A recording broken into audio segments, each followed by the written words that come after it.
Good evening and welcome back to Listen Here. Continuing our discussion about the composer Beethoven. Over the last 3 weeks, we've looked at his Ninth Symphony, his Third Eroica Symphony, and tonight, Beethoven's Pastoral Symphony number 6. We're happy to have you with us and spend this time thinking about music. And joining me, of course, the center of our Beethoven exploration is Rafael Payare. Welcome, Rafael. Thank you very much. Good evening to everybody. And yes, here we are one more time to have a little sneak peek or glimpse of these wonderful symphonies of Beethoven, of course. You know what has occurred to me as we've looked at Beethoven, the composer, is, and I think it's also true tonight, is that he speaks to us and about humanity, about tonight you might think it's just about nature, but it's about the human condition. It's about our interaction with nature. And it's sort of fundamentally allows us to ponder what it is to be human. Yes, absolutely. And how could we actually learn from nature? That they have their own cycles in a beautiful way. And sometimes we trying to be in the middle, we kind of derail the thing. And then it's like we need to be washed up. And it's like, okay, this is the way how it should be done. So it's and in a musical way. So it's wonderful. And of course, in the Viennese countryside, or Beethoven couldn't probably have imagined nature that looked like what you see out of your window and what I see out of our window. And yet the commonality, the connection between worlds is certainly there and ever more so. Yeah, absolutely. So to our listeners tonight, the one thing I want to emphasize is please submit your questions. We'll have some interludes tonight in which you have an opportunity to tell us what you liked about these 3 weeks or what questions you are wanting to ask Rafael about Beethoven or about the San Diego Symphony. We really look forward to gathering those as the evening goes along. And so why don't we get started, and why don't we begin with your conversation with Gerard McBurney from London about Beethoven's Symphony number 6. I thought it would be fun to start with this word pastoral. To a lot of people, that just means the countryside. And that's ridiculous, because pastoral art, which is incredibly ancient, is about something much more important than the countryside. And that was certainly very true for Beethoven. Pastoral art, at least in Europe, the tradition to which Beethoven belongs, goes all the way back to the ancient Greeks. Pastoral art depicted a world that was not just in the countryside, but it was a world where people were forever young, where there was no death, where there was no change. It was always somehow summer. But by the time Beethoven is writing this, pastoral has become identified with the pre-aristocratic world, the world before kings. There are no kings in the pastoral world. So it's a sort of world where these nymphs and shepherds who never grow old, they're also equal to one another. So it's a sort of democratic dream. Utopic, yes. To use your word before, it's another kind of utopia. Well, I think countryside will mean a little bit like, okay, this is the part where we humans, we have not been able to do something, like we haven't put our fingerprint. This is still like a virgin territory. And I think that for him, that was more important, because it was about being honest and what is absolutely pure. And you see, like, there's something even bigger, and you have this fantastic that you could, now the air that you are breathing, it's purer.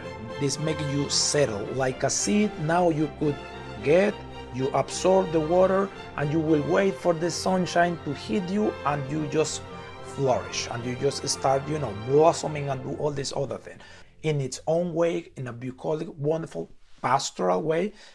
Let's get into that. That's what I feel, that it is just for the starting of the very first note.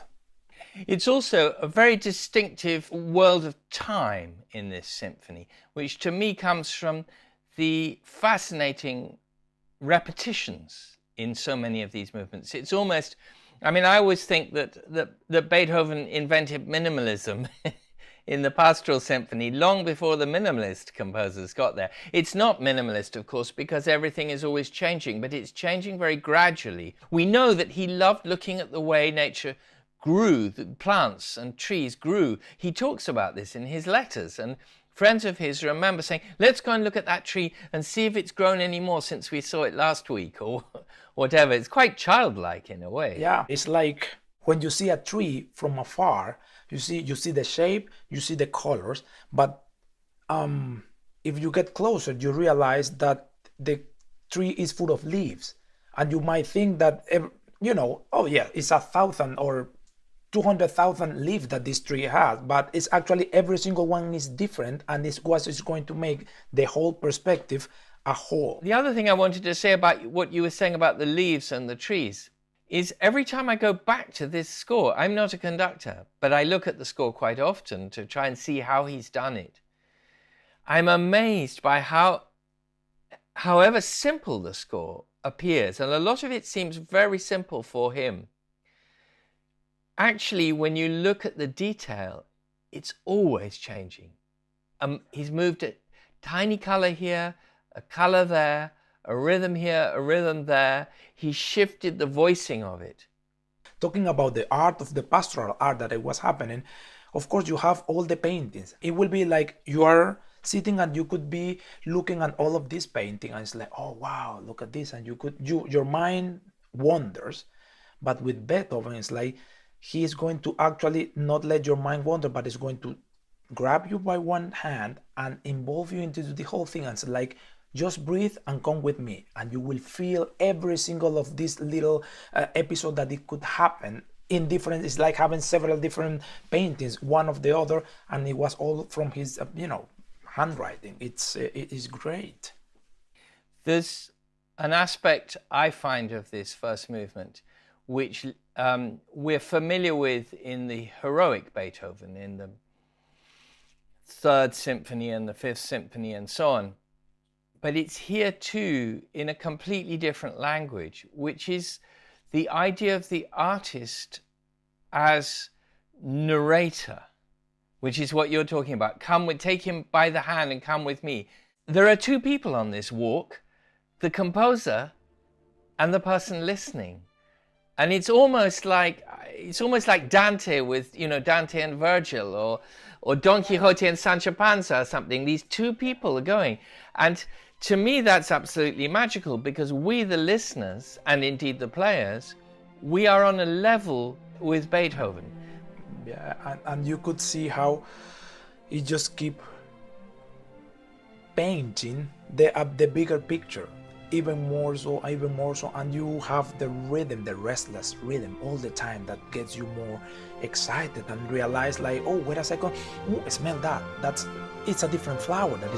It's a different smell. It's a different tree. Maybe look around, or then you will have the chirping of a bird. It's just wonderful. Can I ask you something about rhythm in this first movement, what you called the restless rhythm? Two of your colleagues recently, both people both very distinguished conductors, they both said to me that they struggled with this first movement until they realized that they had to do it one in a bar. And the moment that and I'm not a conductor, so I wouldn't know, but it was very interesting to me that two conductors who don't know each other at all, they both said, oh, that moment when I discovered that I could release the rhythm was such a breakthrough, because before that I was making the music boring. They both said the same thing, which is extraordinary. Yeah, because it's like the inner pulse or the blood stream that we have in our bodies. It's all the time. You have the heart rate. You cannot hear it, unless you have a stethoscope and you go for it.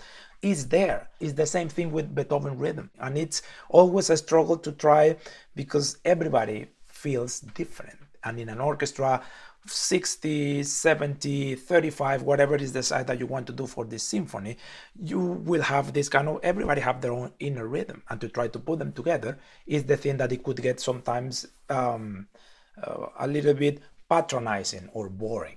just to try to get it in.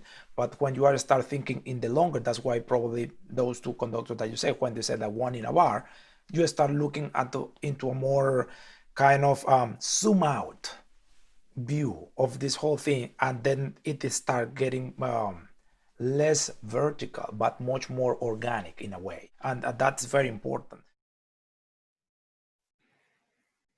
Those images there at the end, it's I know you want to conduct it right at that moment and hear the sound come back to you reinforced. But Rafael, the term one to a bar, or the tempo becomes only, or the first movement only becomes doable if you conduct it in one.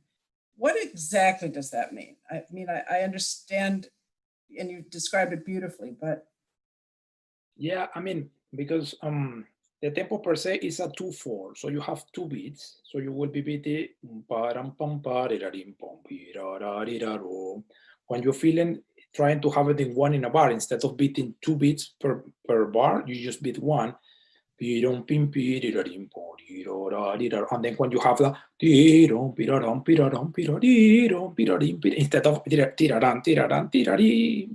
so it's a little bit less vertical in a way, and then you start getting more horizontal, and then you could create the phrase a little bit longer, that it helps not to be too patronizing about it, that it's a little bit more into the bigger picture, a little bit like you could see from afar, instead of just looking at every single leaf of the tree, one little tallo or kind of little thing that the tree would have, you will see actually a little bit from afar, and you could have shapes and different things, and that will become a big branch, and then even better, you will see the full tree. So I hope that's kind of clear.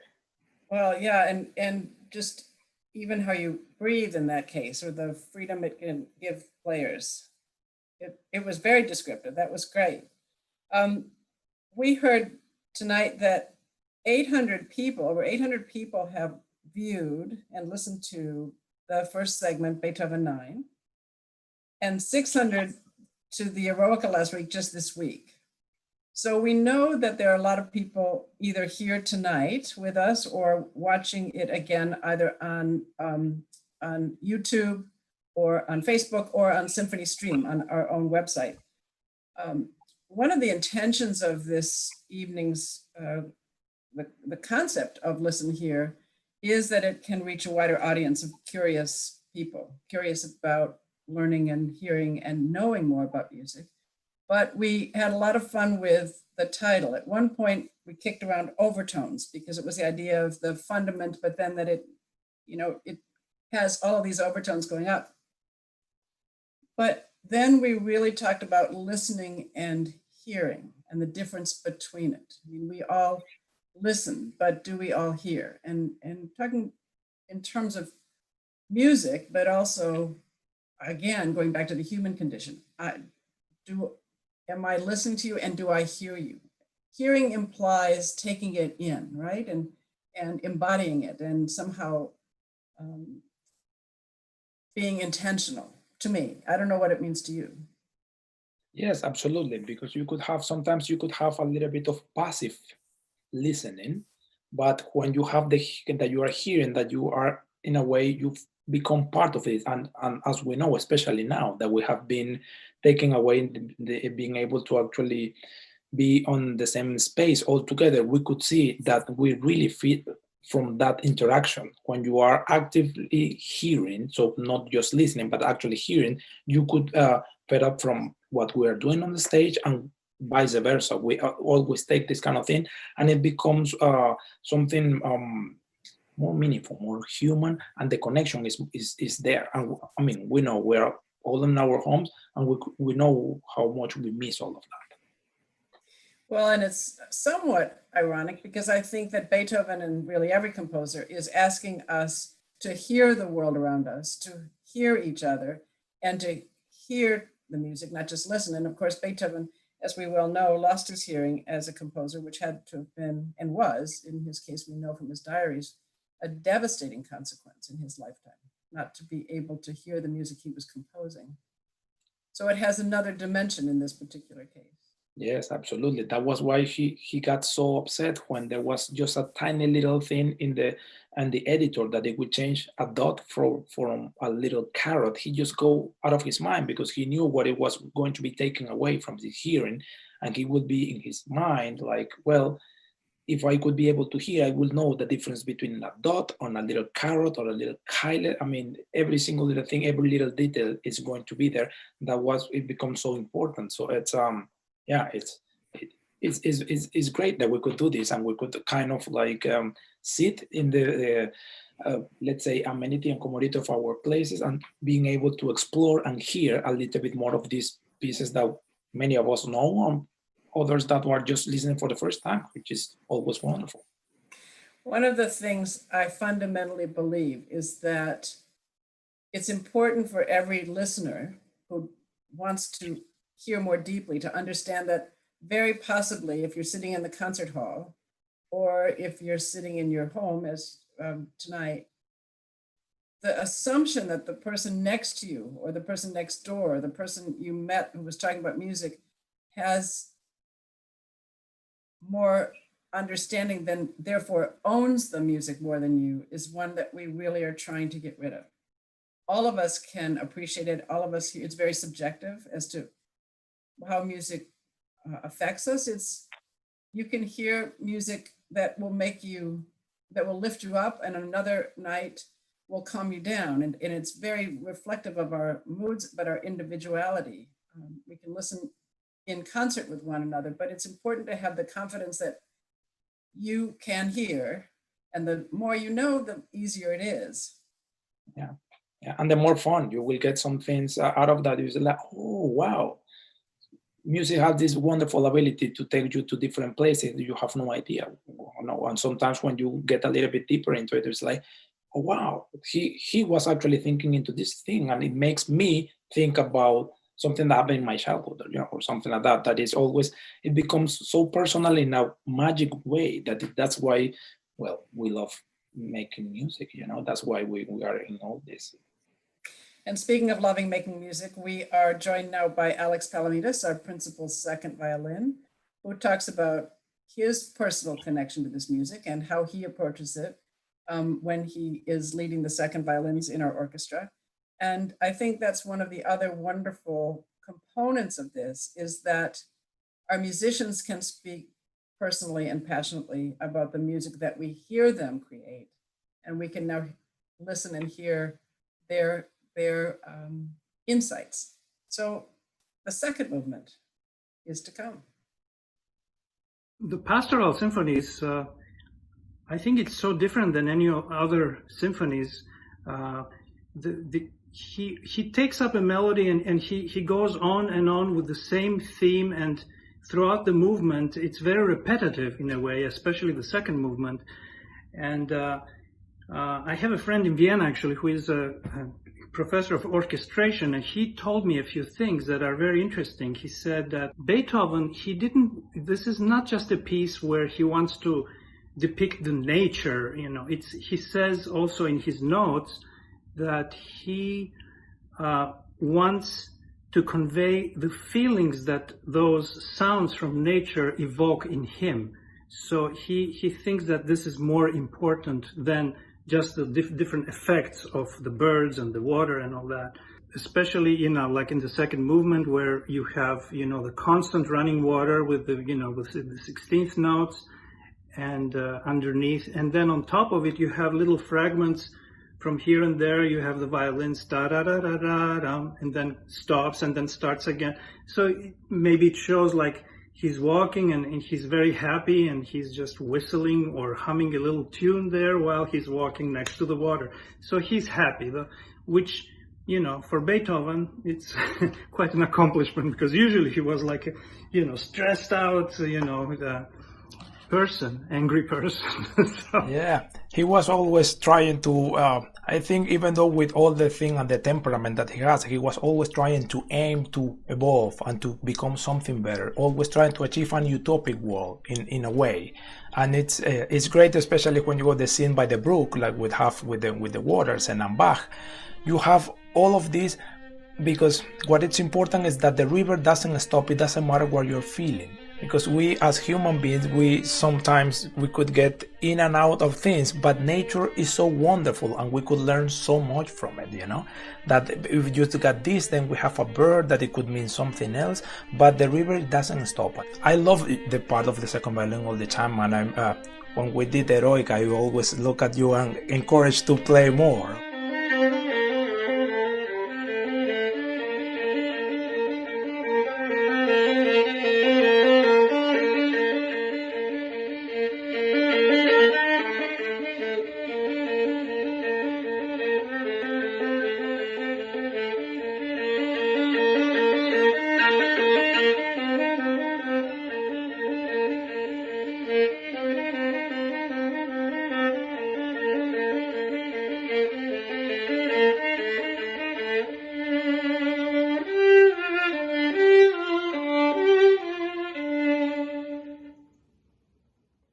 Rivers and streams in the pastoral world have a very, very powerful symbolic meaning because flowing water symbolizes time, the movement of time, and it symbolizes life, and human beings, animals, nature cannot exist without water.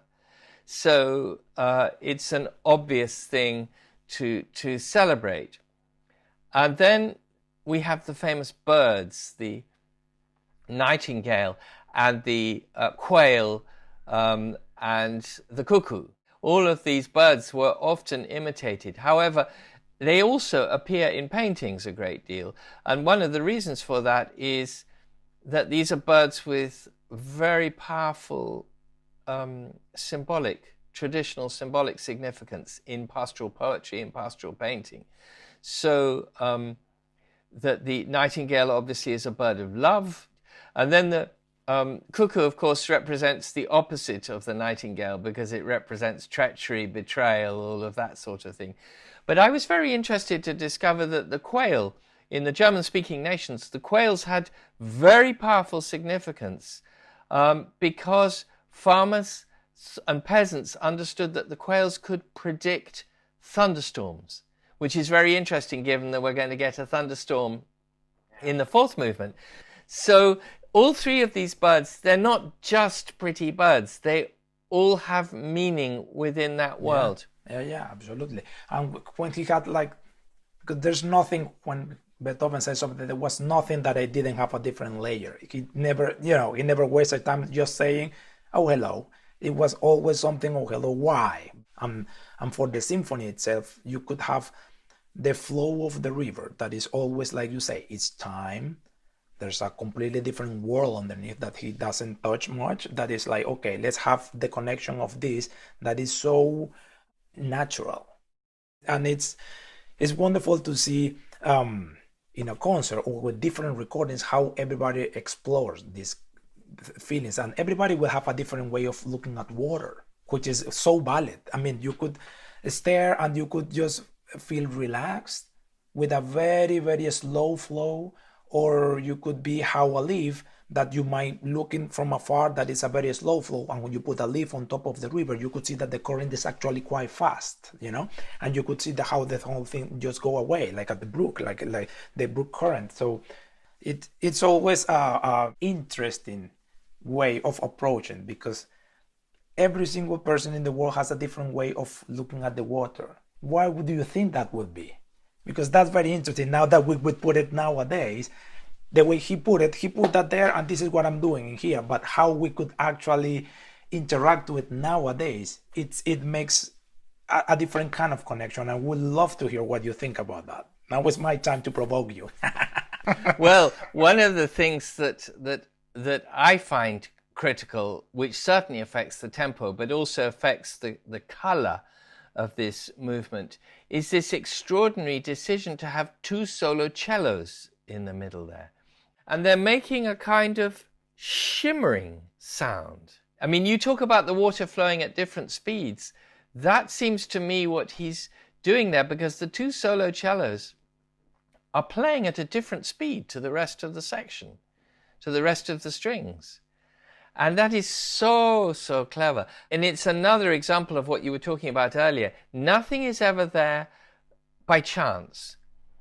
Oh, I wanted to tell you something. I don't know if you know this, but I was working on a presentation just before lockdown of the complete Academy concert of 1808, which began with a performance of this symphony. And recently, about 10 years ago, somebody discovered a diary of an aristocrat, an Austrian aristocrat who was at that concert. He didn't like it very much. And he wrote in his diary about why he didn't like it. And his particular irritation was with the slow movement, with this seen by the brook movement of the Pastoral Symphony, because he said Beethoven was clearly trying to imitate the sound of frogs croaking. And I cannot imagine what it was in this in the music. That was it, the way that the clarinet was playing or something, I don't know, but this man was completely convinced that Beethoven was imitating frogs in this music. Yeah, that's hilarious.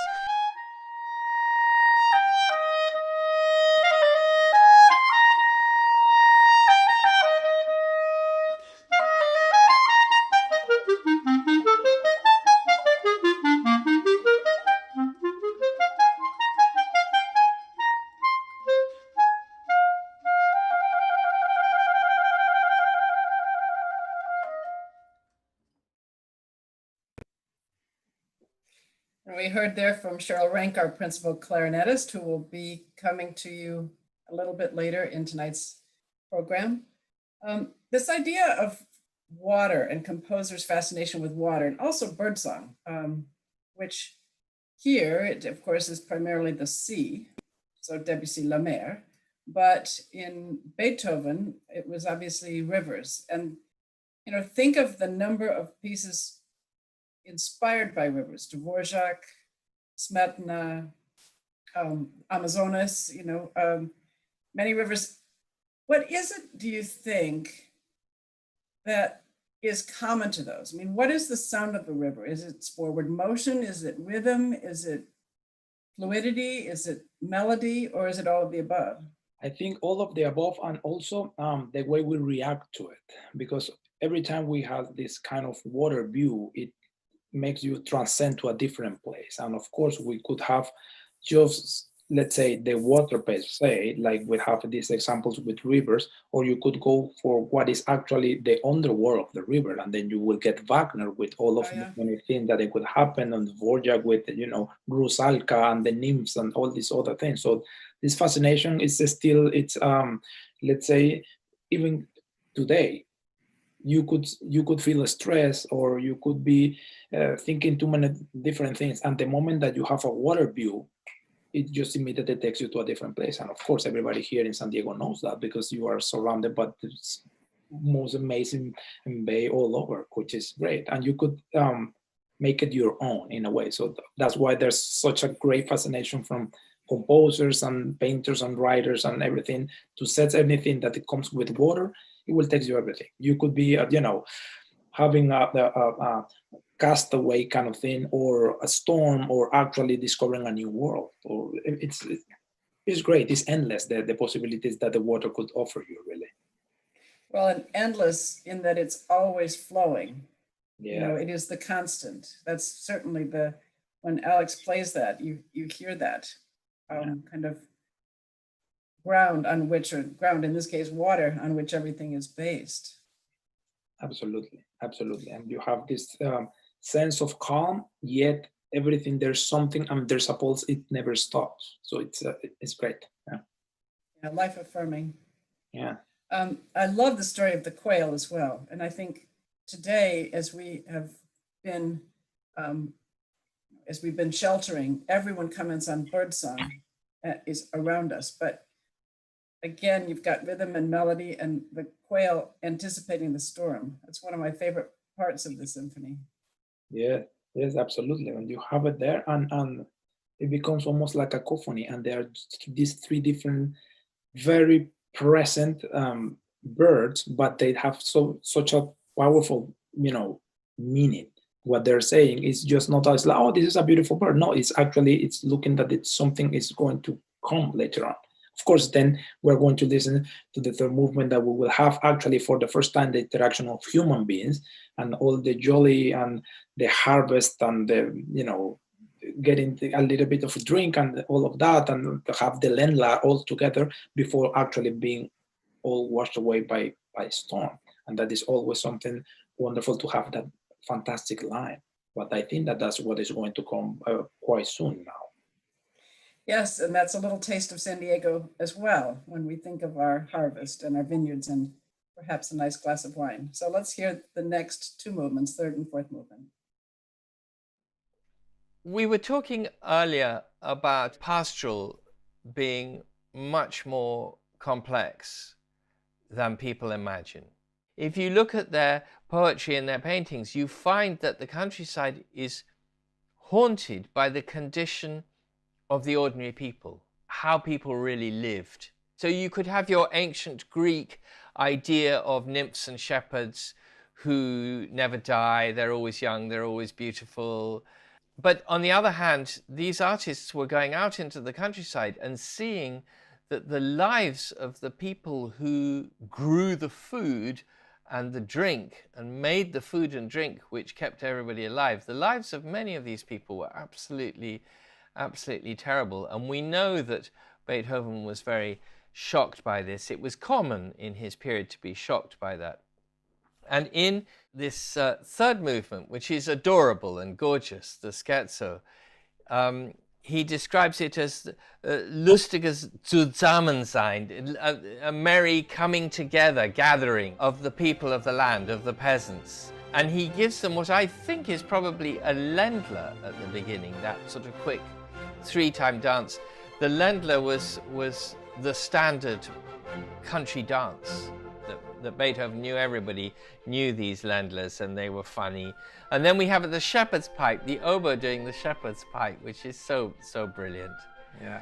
And then we have a third dance, which I think is a contra dance, another very simple dance, when it suddenly goes into 2, apparently because they're celebrating the harvest. And of course, if he was out which I think he was out in Heiligenstadt, the harvest there was all grapes. It was a lot of, it was, involving a lot of drinking, but it's so jolly. The contradance is that bing, bom, bom, bom. You could feel how every single time the joy of the harvest and maybe the alcohol is starting to raise in your head, all of that just get more and more and more, and you feel it immediately. It's so, in a way, I don't want to say simple, but naive. Yeah. It's like so pure. It was about something else. It was everything about, yes, I have the ability, I am very gifted, I am whatever, but at the same time it was about trying to portray something better, a better world through his whole life. And that brings us quite neatly to the storm. Thunder and lightning are not just natural threats, which is what they are earlier. If you look at storms in Virgil or in the Greek pastorals, it's all about how we don't understand the natural world and it can turn against us and create a disaster. But by the time you get to classical Viennese composers or the early Romantics, the storm also carries the idea of human storms, of suffering, of upheaval. And that's why so many people described the American Revolution as a storm, the French Revolution as a storm. It's the idea that we should all be stirred by this to be different. It's very interesting that those raindrops, it starts with the little raindrops, of course, and that is actually one of the scariest moments for the second violins, to start that. Yeah. And when we played it back in January with Edo de Wart, I mean, we rehearsed it, and every time he would stop and shake his head and just, no, and do it again, and I think finally we got... And another, I was looking at the score a little bit, and, I never noticed it before. I mean, I heard, and, when the storm starts and we play those 16th notes, there's a big cacophony going on. I was wondering, how does that happen? And then I look, the cellos and bass, the cellos are playing 5 and the basses are playing 4 beats. So it's just really clashes, and it's a great effect. Yeah, I don't know if anybody else did that before. I mean, it's during those times. Probably not. I mean, he was, we were talking before when we did the episode on Beethoven 9, that Debussy, even though he said that he didn't like anything that it was going to be formal, one of the things that he took when he was going to be studying was Beethoven 9, just to work on the orchestration, because the way he puts everything is just so imaginative, and it takes you. It got that kind of gut feeling that you can't just escape. You just have it in there all the time. Yeah, and you said Debussy, right? Yeah. Very interesting, because this piece, in a way, as we said about depicting the feelings, it's more like an impressionistic piece in a way, rather than a programmatic piece. And like Debussy's La Mer, same thing there. That it's not really the scene necessarily, but it's how he makes him feel. All those two things going at the same time. It's interesting. Yeah, and I also know that it's very scary, that entrance in the fourth movement, because there's no preparation for it. Nothing.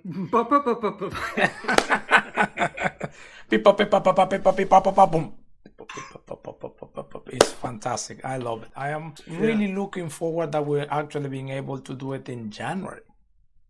Maybe times will be different, and we could be actually doing that face to face, Yeah, we can only hope. Yes, absolutely.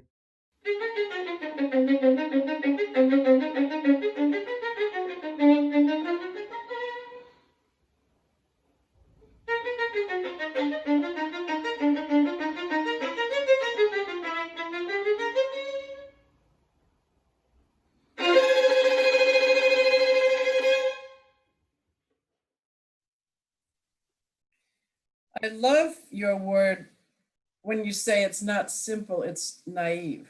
And I think to cling to some naivete in one's day, in one's life, something that calls us to an uninfluenced time, not a simpler time, but a time that's not influenced by what's going on around you. Absolutely. That leads us to the storm. And I talked about revolutions and whatever, but certainly we are living in the midst of that today and trying to grapple it. But we hope that listening to a piece like this gives you that moment to go to understand, to see the darkness and the light in both. Yes, absolutely. And make us realize a little bit, what sometimes we get lost in, let's say, the noise of the world and everything, and we stop realizing that we are one part of this beautiful planet, and sometimes we have been taken it for granted, and we're not doing anything to actually help it or to do anything. So it's nowadays we could be kind of being in a very kind of radical way. It's a big shake for everybody to realize, look, there are bigger things that that you have to go tomorrow to do this, or you have to go to the grocery store and buy this. There are bigger things than that. So look around, and it's being washed away by a big storm, which I wish it could be only 4 minutes one, like the one from Pastoral, and we could now be all grateful and start seeing the light. But I'm sure we will pass this. Yeah. The Pastoral Symphony is scheduled for next January, when we do a festival around entitled In the Name of the Earth, and really talking about our care for this planet that we live on and our connection to it. So this is a kind of foretaste of that, but something I know you care deeply about. Yes, absolutely. And it's beautiful when, hopefully, all fingers crossed and legs and everything, that in January we will be able to have this festival in the name of the earth, and it's going to have more feeling. We didn't predict this. It's not like we wanted to make a point before, no, not at all. But I'm really looking forward to being able to put that music and be with everybody of the audience and experience this fantastic music, which is Beethoven Pastoral Symphony. So also in that movement, the Ländler, the dance form. And of course, we look at Beethoven, we're going to look forward from Beethoven now, but we're not yet to Mahler, but Mahler, of course, incorporates that very much into his music. Yeah, absolutely. And they have a particular way of putting the Ländler there that you cannot say that it's simple, but you somehow get it. It's immediately when you get it in the Ländler in the Pastoral Symphony. You have this amazing the joy and jolly of everybody, and you could even feel the different characters in it. You could actually see somebody that is quite big and warm and having been very excited for whatever's happening there. And it's good. It's one of the paintings that this amazing composer has that we want to explore and share with everybody in the audience when they come back to the concerts, of course. Yeah, and embrace that joy. Yeah. So now we move to our final excerpt. Over to William. Beethoven's Sixth Symphony is a piece that I've appreciated and admired for its purity and beauty my entire career. And I've studied the clarinet part in great depth since college. As a clarinetist, a professional clarinetist, if you don't know Beethoven 6 in and out, you can basically forget about it because it's on practically every single audition list. In fact, if we were to devise an audition list right now, I would definitely have Beethoven 6 at the top of the list. It's just got some amazingly beautiful and poignant clarinet solos. And I have kind of taken apart all the motifs and solos, in my early part of my career, and it's kind of like a puzzle, throwing all the pieces on the ground and then picking them all up and putting them all back together, studying each and every little solo exactly the way it should be played. And what I find funny is in Beethoven's day, when this was written, it was only written for a 13-keyed clarinet. Now you would think that now we have so many more keys, it would actually be easier to play. But in fact, it's no easier to play because it doesn't really matter how many keys you have for this beautiful, pure music.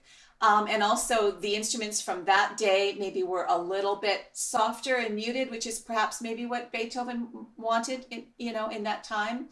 Our instruments are a little louder and maybe more difficult to have that kind of sound he wanted. So I don't think the development of the instrument has helped one single tiny little bit.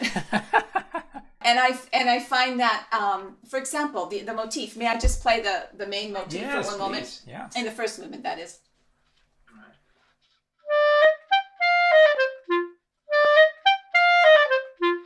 Now that seems so simple, but I can't tell you how many times I've actually coached people on this and they're unable to imitate that. They're unable to imitate the fact that the second note is short, da, da, di, and then the stress is on ba, di, da, di, da.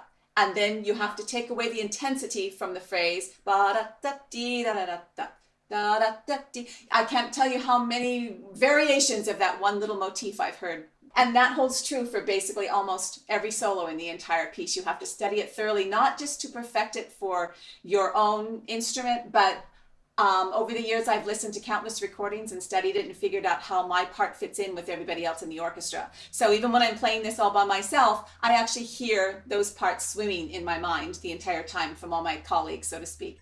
Absolutely. And of course, besides all of the let's say, of course, the solo from the scherzo that we know that is like a must for any kind of audition, of course, you have it, but you have actually the cuckoo call in the second movement. Yes. You have then this wonderful scherzo, and then after the tormentous storm that has happened the first time that it comes, actually that kind of feeling of being relieved that has passed and you could be thankful for this. The theme comes from the clarinet, so it's really for Beethoven, it's a great way to put everything, and it was always with the clarinet. Yeah, exactly. I feel like every movement kind of always leads to a big clarinet solo. Even the first movement, the biggest clarinet solo in the first movement is in the very end of the first movement. Yeah. And then contrarily though, in the second movement, it's kind of sort of in the center, the big clarinet moment. But still, the whole beginning to me is sort of leading up to that point. Of course, from a clarinetist, that's what I feel. Yeah. and then in the scherzo, like you say, you have this wonderful, beautiful little frothy oboe solo, and then you have to sort of play off of that. Yeah, and then like you say, everything's leading and the calmness comes back again in that beautiful last movement after the storm. So I think the Beethoven 6 is all about the clarinet, but then that's coming from a clarinetist, so. Well, that was the whole point. That's what I said. Like, I think this could be actually a good place to have Sheryl and tell us about it, because it's, I mean, yeah, you blend with the horn, you take over from the oboe, then you put, even when the flutists have the wonderful nightingale, you have the cuckoo there, Pim. Yes, exactly. Yeah. I love that part because you have the flute as the nightingale, then you have the oboe as the quail, and then of course the clarinet's always the cuckoo, right? Even in Carnival of the Animals, we're the cuckoo. I guess we just have that right sound to be cuckoo birds, so that's okay. I don't mind. It's good. It's good. Anything, any anecdote that the audience might like to hear about, any kind of this, with the experience with you must have playing this solo many times, or the preparation? I'm sure they would love to hear something about it. I guess all I would have to say about it is it never gets easier. No matter how many times I've studied it, no matter how many times I've played it, you always kind of get this little pit in your stomach thinking about, because I think you're just trying, as I say, so hard for perfection in this. It's kind of like Mozart. If it's really not perfection or near perfection, nobody's perfect, of course, but then it's something's wrong. It's just not going to come off right. So no matter how hard you try, it never gets easier, never feels easier. I mean, of course I can play the solos, because I've lived with them my entire life, but I'm always just, each and every time I play it, I'm striving to play it even better than I did the previous time. Yeah. I think I put you on the spot over there, because that's kind of the same thing for Beethoven. All over the thing with Beethoven, it kind of goes like that. Every single thing is always restless, this kind of trying to be better and achieve something better and go for something better every single time. And I guess that we will never stop seeking for that. That's right. And it holds true for all of his symphonies. This is just such pure music that it really has to be closer to perfection, I would say, than maybe perhaps some of the other composers. So, and I think that's what attributes to its difficulty. But I still always love it. I still always enjoy playing it. And to hear these every time I hear these melodies, even if it comes on the radio sometimes and I'm listening to it, I'm always in awe of it at all times. It's such a work of art.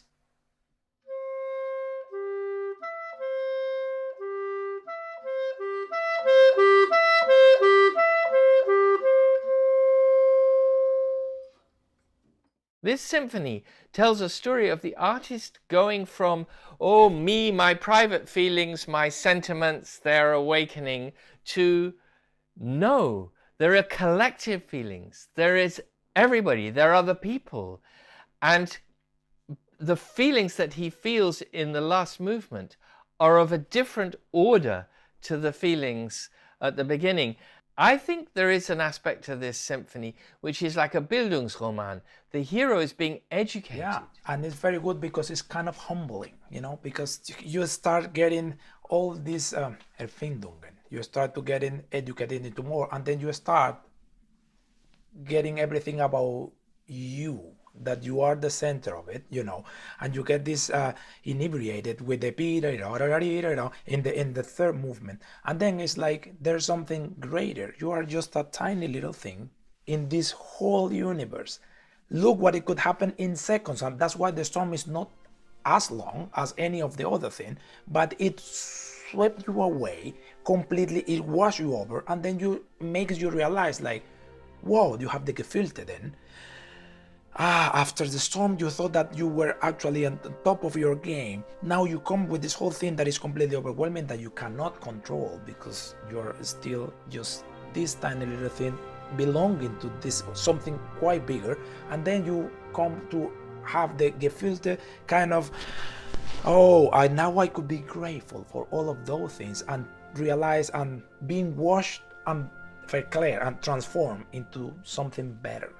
There's a full program from the very first note into the last one. Somehow you are being transformed, and that's just with music.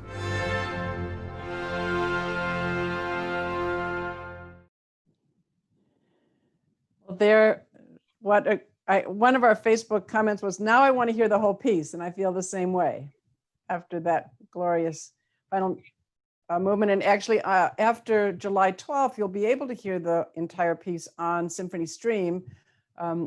performed by the San Diego Symphony Orchestra with Edo Devart. Rafael, I know because we were talking before, you spent the day at the zoo, Yeah. one of our great features here in San Diego.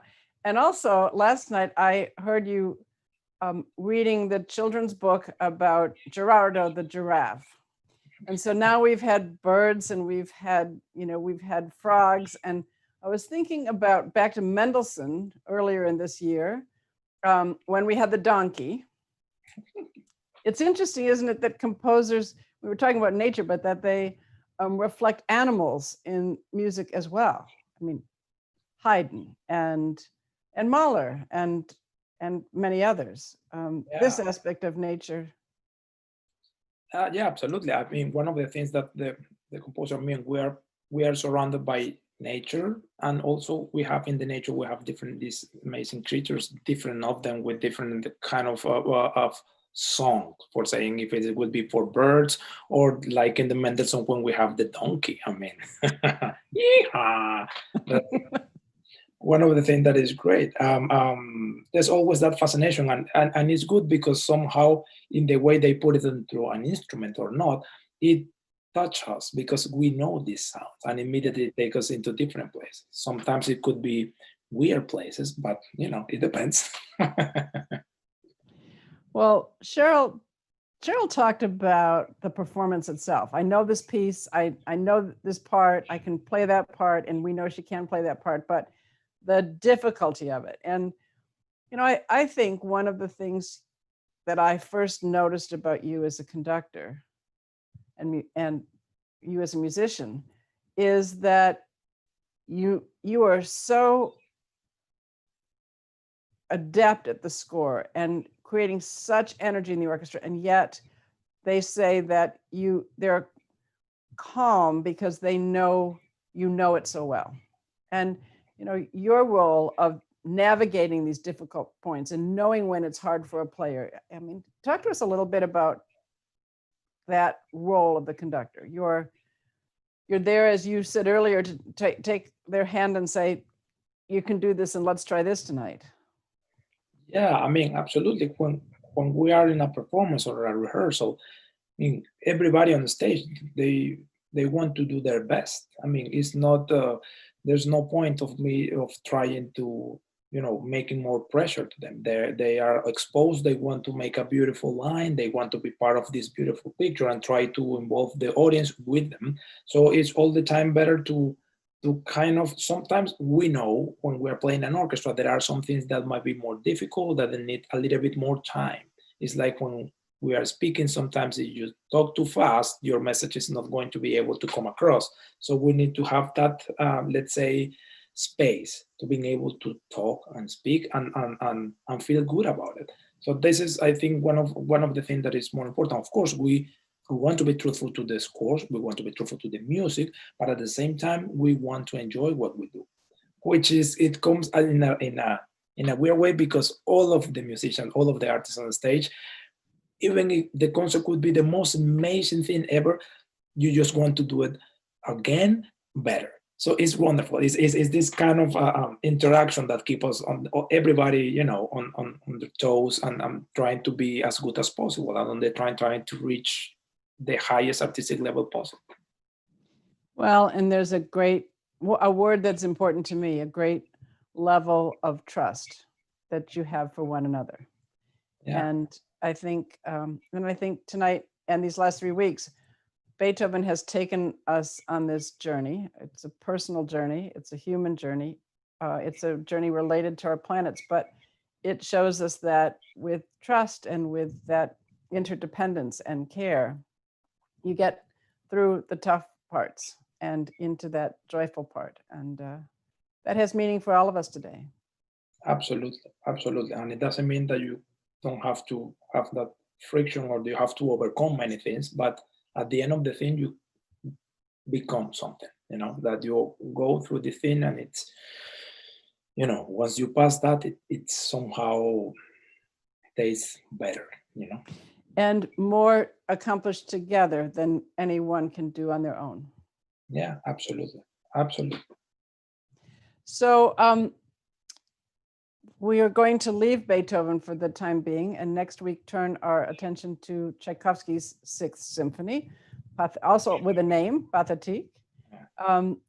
But I learned as we were in the midst of the broadcast, that on Facebook we have had 1,800 listeners to Beethoven 9 and 1,600 to Beethoven 3. And we know that this is also a great tribute to the importance of taking a moment in our day and listening to music, listening to fragments of music, and then going back to listen to the piece renewed. I want to tell you all to please follow the San Diego Symphony on Facebook and subscribe on YouTube so that you can get updates on all of the things we're doing. We are so happy to be with you. And you can also go on Symphony Stream and watch this again, which I think it bears repeating. So as we are here on the 1st of July, halfway through this year, it's been wonderful to spend the evening with all of you. And Rafael, as always, it's wonderful to spend the time with you. Thank you so much for all you do, all you give us, and all the insight that you offer us so we can hear. Yes, absolutely. And much more to come as well. And it's always a great pleasure to spend a little bit more time of talking about music while we are waiting for being able to actually being together and making some music. So yeah. Great. So we'll see you next week. Thank you for being with us. Bye.